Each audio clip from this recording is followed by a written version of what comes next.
Hello everyone, it's Attacker72 here, and for today, so Five Nights at Freddy's 2, the sequel to the first ever film that came out back in October of 2023, has finally released worldwide in theaters, and the reception lately has definitely been very mixed at best. While it definitely was hyped by both Blumhouse and the production behind it, especially when it comes to the animatronics and how the story will unfold after the first film, the critics and reviews that was given into this film was definitely not great, to say the least, and it either makes fans both understandably more understanding when it comes to the reviews, or at the same time many are thinking that the critics aren't exactly right. So in this video I actually want to be talking about my personal review on how I feel about the sequel to the Five Nights at Freddy's movie, and whether or not this film is even worth your time to both the general audience and as a fan of the FNAF franchise, as someone who has seen the series go into rise of its popularity since the first game came out in August of 2014. It's definitely a lot to be desired, because when it comes to the reviews, usually the fan base isn't exactly too keen on criticism, and that's mostly the case with every movie that comes out. But before I really want to start, I do want to go into more of the positives before I even go with the flaws that came from this movie. I had recently watched this too, and if you're watching this right now, I am likely recording this and uploading this video a few days after the film had released, or a week after the Five Nights at Freddy's 2 movie had come out. So just keep that in mind in case you haven't really seen it yet. But first off, before I really need to start, I know people don't like criticism, including myself sometimes, but sometimes we do have to understand that critiques tend to matter, especially when it came to the first film. When I first made that movie, I definitely made a really bad point stating that certain critiques don't really know what they're talking about, but as a couple of years went by, I've come to understand that I wasn't really too sure what I was saying, and even then my own review on the first film wasn't exactly great at all and felt incoherent at best. So I'm going to give a much more clearer on how I feel in terms of the writing, the characters, and whether or not it's even worth watching at all. But really, I just kind of want to mention is that if some of you are definitely offended by the reviews made by critiques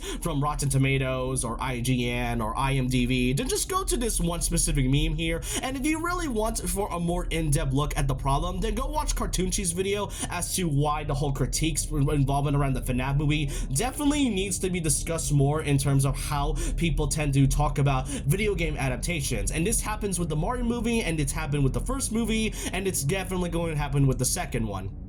Now, to start things off, I do want to talk about the positives of this film. If you're a huge FNAF fan, you may have noticed that yes, while the film can be flawed at times, if you are a FNAF fan like myself, you may have not minded at all, since there is quite a lot of things to like about this despite the flaws that is put into the sequel. First off is that the animatronics, as always, is amazing to look at. Like, when it comes to the first film, what is really liked about it, aside from the strange writing, is also how the animatronics look in the game. Like, they look like they are stripped straight from the games, and putting them into live action was not short of incredible. That's no exception when it comes to the sequel's animatronics. This goes from the toy animatronics, the puppet, balloon boy, and even the Wither animatronics. They all look amazing in live action. Jim Henson's Creature Shop still does a phenomenal job into making sure these characters to come from the games will come to life from the game into live action. That's just what I like about it. I also like how the horror aspect has definitely been improved upon a bit, such as the fact that the puppet has much more of a bigger role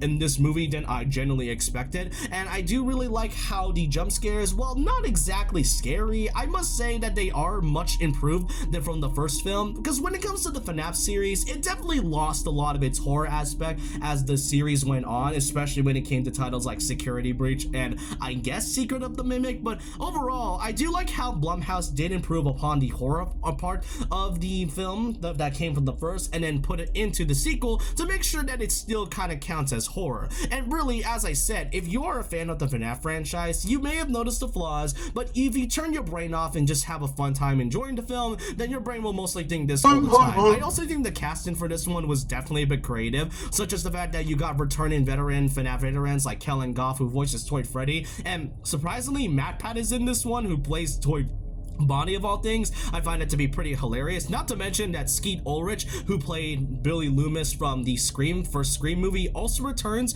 in this one as playing as Henry Emily, which I find it pretty funny that both Skeet Ulrich and Matthew Lillard are both in this film together, knowing that they are mostly iconic for playing the two Ghostface in the first Scream. But overall, even still with the flaw, you may have noticed the flaws as a FNAF fan, you wouldn't mind it whatsoever because of some of the good aspects shown here. The animatronics look amazing. I do feel like that it's actually more funny to really watch this time other than what the first one had, and I do think the casting for this one was a bit more better when it comes to its creativity. The lore thing is definitely a bit stranger, but that's kind of about it, what I would say that is positive personally. Yeah, the rest of this video is not only going to be me talking about the major parts that is really flawed, and is also the reason why many fans were not exactly happy with the reviews, but it's also going to be going into spoiler territory. So if you haven't seen the film at all, I either recommend skipping this entire segment or just not watching this part of the video at all, and then watch the movie yourself before going into this movie at all, and then getting into this part of the segment. So I do hope you enjoyed this nonetheless, and I'll see you guys next time.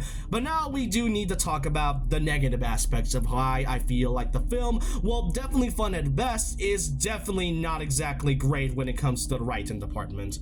So the biggest part about why this movie is incredibly flawed for what it is actually because of the writing and the story plot for how it's being written. And I felt that the writing for Five Nights at Freddy's 2 was very rushed. The first half of the film was kind of slow at best, but it did kind of does a good job in reintroducing the world of Five Nights at Freddy's. But by the later and final half of this film, it felt rushed all the way to the very end, where I kind of felt like the ending itself was completely confusing for no reason. And I get it, this is coming from the FNAF series. It's not supposed to make sense, but this honestly wouldn't work for even the general audiences. And when I mentioned Matt Pat and Kellen Goff being part of the casting, while I definitely love the casting choice, adding Matt Pat as part of the casting did feel a little too fan servicey for me, and that's another big problem when it comes to Five Nights at Freddy's 2. The first film, while I definitely can agree that it's mostly there for the fans, and that, you know, the whole plotting and the fan service added for this first one was definitely noticeable, but at least the writing was balancing it out, even with some of the more lighthearted tone and not much of the horror parts that came from the FNAF franchise. The sequel itself focuses way too much on fan service and not too much on writing. It felt rushed, the characters were underutilized, and I felt like it sort of lost itself by the very end of it by the time we got to the ending. And what's kind of confusing to me was that the writing for this film was actually written by Scott Cawthon. Now, don't get me wrong, the first film did have Scott Cawthon on board with this first film, but you may have noticed that if you see from the other writing team, he actually had other writers that came with him, along with the main director of the film. The second one, while we do have the same director, the writing team is only just Scott Cawthon by himself, and I'm not really against Scott at all. I actually do think that what he is doing is much more his job. I just kind of feel like that he could have put more onto the writing part and then balance it out with the fan service, because there's quite a lot of fan service in this film, which I don't really hate. I just kind of feel like there should have been much more of a story rather than putting a bunch of characters by the very end of it. And as I mentioned, the characters were definitely underutilized. The main character, Mike, and Abby weren't exactly much part of the film, except for like Abby, who does play a big role in this one, but I mostly kind of forget that Abby was in this movie to begin with, since that's how most of these characters were utilized. William Afton, despite Matthew Lillard being here, only had like a few minutes of screen time. Vanessa, William Afton's daughter in this timeline, is mostly getting the main focus of this one due to the backstory with her and Charlotte Emily, Henry Emily's daughter and such. And Michael Afton, who was revealed to be the actual main antagonist of this film and was shown by the very end and then also the beginning of the film, just kind of disappears for like the first half and then reappears like by the end of the movie, and it's just never really mentioned at all as to why he's there. Of course, this characterization of Michael Afton is very different from the usual FNAF timeline and continuity that we are used to, but I honestly feel like the writing was so rushed to the point where I feel like the characters and even the story was way too fast paced. There were some scenes that I feel like they could have ended on a much more consistent rate, but then ended up going to a next scene where it feels like it just comes off as more confusing even to the general audiences. If you're a FNAF fan, this wouldn't really be bothering, but even as someone who is a FNAF fan, I find this to be kind of confusing as to why it was written this way.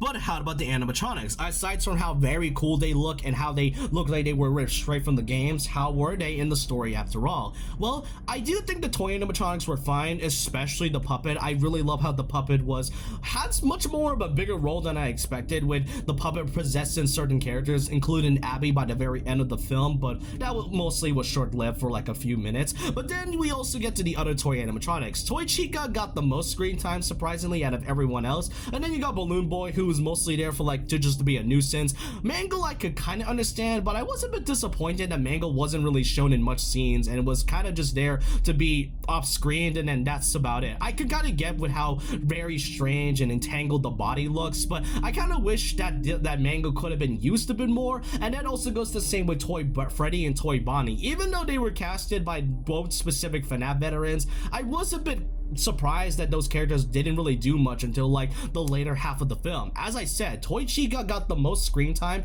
and it's mostly with her and the dynamic between her and Abby. And then you get to the Wither animatronics. Despite being hyped in the marketing and how the director also hyped them up as well, those characters, especially Withered Bonnie, did not have much to do. They were mostly plastered on in the middle of the film, and then by the time they were away, I counted at least 3 minutes of screen time they had, and that's about it. Withered Bonnie only had 10 seconds in the vent, and before Mike puts the vent back up, and he was just never seen again. The Wither animatronics were never seen after this, and that's kind of what I find really disappointed about it. As much as I really love how the animatronics look in real life, and especially how they look in live action, the Withered ones feel like they were just kind of there to be an obstacle and not much else, especially when the marketing was hyping it up to be genuine characters and to be part of this film, but only for them to just kind of be there for a few minutes. And to kind of literally end things off, here's an image without context as to how I described the ending, which I will say once more that the ending itself was very rushed, and while it did end on a cliffhanger, it was very noticeable with how awkward it had ended. But that's really all I could generally say about Five Nights at Freddy's 2 as a film. As I mentioned before many times, if you're a fan of the FNAF series, you mostly wouldn't mind it. This film is mostly for FNAF fans, but for the general audience, this may not really be much of a film that it would be worth watching. It's a film that kind of feels like it doesn't have much of a plot, the stakes weren't really there, and it feels like the characters weren't really given an arc at all, especially to Mike and Vanessa, who I genuinely feel like Vanessa didn't have much to do other than to kind of just be there as a plot device to some cases. The puppet was like the one character which I enjoyed the most because of how much of a terrifying presence that the character was given out. But overall, if you're a FNAF fan, I would give this around a 7 out of 10. But if for someone who is a critic and someone who really wants to watch this generally and for a more casual experience, then this film would just be a 3 out of 10. I know this seems kind of strange, and especially from the fact that this movie came out 2 years after the first. At least despite the flaws, it at least had a plot. The sequel feels like it just didn't have one at all, and I kind of feel severely disappointed with how it's being handled. I do hope that in the future, when the third movie is inevitably announced, which you know that's going to be the case, I do hope that the writing is better. I do hope that the characters are utilized a bit more, and I hope that the animatronics has much more of a screen presence than just there being for marketing reasons. But let me know your thoughts and opinions down below on what you think about the Five Nights at Freddy's 2 sequel. Do you think it's truly a worthwhile movie to watch, or do you think it's mostly just a nothing burger of a movie? Let me know your thoughts and opinions down below about this. And so with that, leave a like, comment, subscribe, hit the notification bell for more videos, follow me on Twitter and Instagram, and I'll see you guys next time. And remember this, once a legend, always a legend.